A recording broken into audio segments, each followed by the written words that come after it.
Leitura 260, Ezequiel, 43 a 45, Projeto 365, 17 de setembro de 2023. Ezequiel 43. Esse é o clímax dos capítulos 40 a 42, porque a glória de Deus retorna ao templo.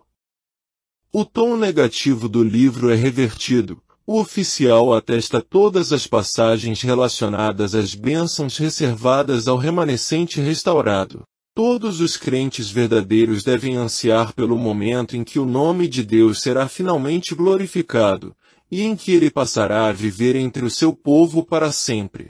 Em 11:23, a glória de Deus pairou sobre o Monte das Oliveiras, a leste de Jerusalém, antes de deixar a cidade. Esta profecia afirma que sua glória também retornará do leste. A partida da glória de Deus de seu templo foi algo completamente devastador para Ezequiel, mas o profeta foi tomado de grande admiração e alegria ao ver o retorno dessa preciosidade. Junto ao rio Quebar, ligado ao Eufrates, ficava um assentamento de judeus exilados na Babilônia. A glória de Deus ter se afastado da cidade foi um sinal da destruição deste do templo.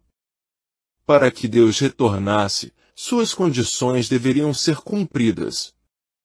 A idolatria deveria ser removida. Alguns comentaristas pensam que esses versículos indicam que Ezequiel orientou o povo na construção do templo, a fim de que fosse construído de acordo com os projetos e regulamentos que o anjo lhe instruíra.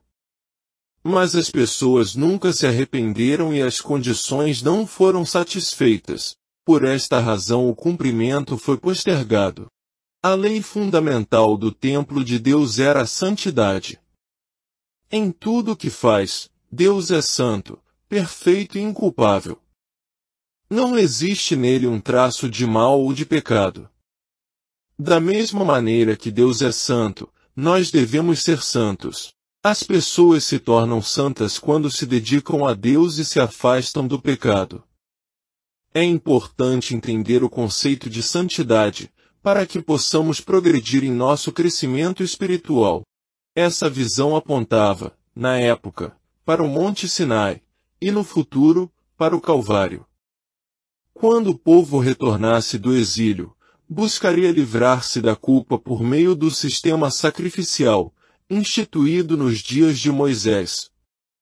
Hoje, a morte de Cristo possibilitou o perdão de nossos pecados, tornando-nos aceitáveis a Deus. Deus está pronto a perdoar todos aqueles que forem a Ele pela fé. Ezequiel 44. Por que a porta leste deveria permanecer fechada? Várias razões têm sido sugeridas. 1. Seria a porta através da qual Deus havia entrado no templo. Ninguém mais poderia caminhar por onde Deus andou. 2. A porta fechada indicaria que Deus nunca mais deixaria o templo. 3. Impediria que as pessoas adorassem o sol que nascia a leste do templo. Embora Cristo seja chamado de príncipe, o mencionado neste versículo provavelmente não era ele. Se nos prendermos ao fato de que o príncipe nesse texto ofereceu um sacrifício a Deus e só entrou pelo vestíbulo da porta, ele pode ser visto como um majestoso governante da cidade, diferente dos outros por ser justo e honesto. Porém, alguns veem este príncipe como uma imagem profética que antecipava a vinda de Cristo, que ofereceria a si próprio como sacrifício a Deus. Não seria permitido aos incrédulos entrar no templo.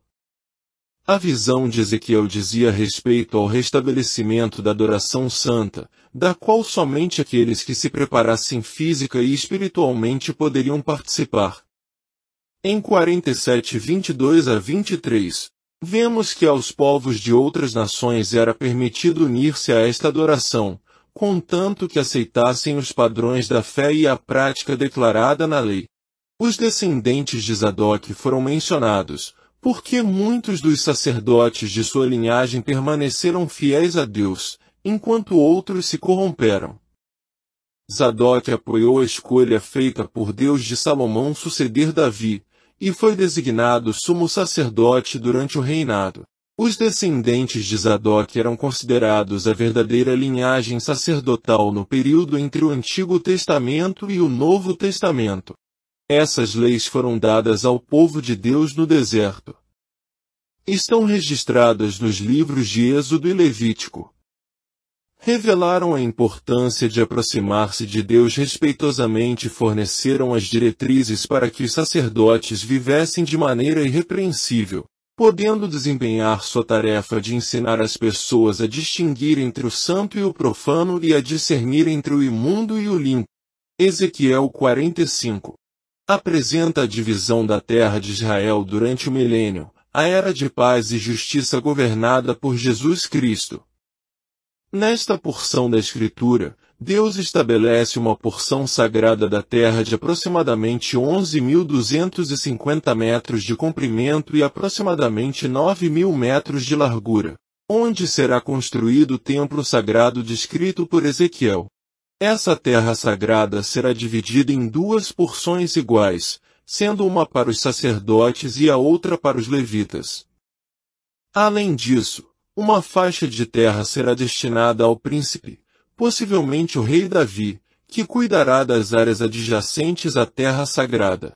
Há também ordens específicas para o culto.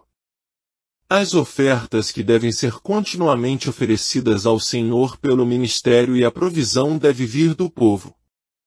Este é um capítulo muito especial. Vemos o cuidado de Deus com todos os aspectos da nossa vida. O espiritual e o social devem estar juntos diante do nosso Deus. Não há ninguém como Ele, que saiba nos orientar e dirigir, em tudo.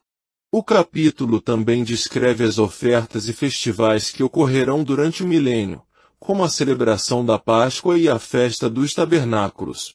Ezequiel também exorta os líderes civis de Israel a se arrependerem de suas injustiças e a estabelecerem padrões honestos de peso e medida para todos os israelitas.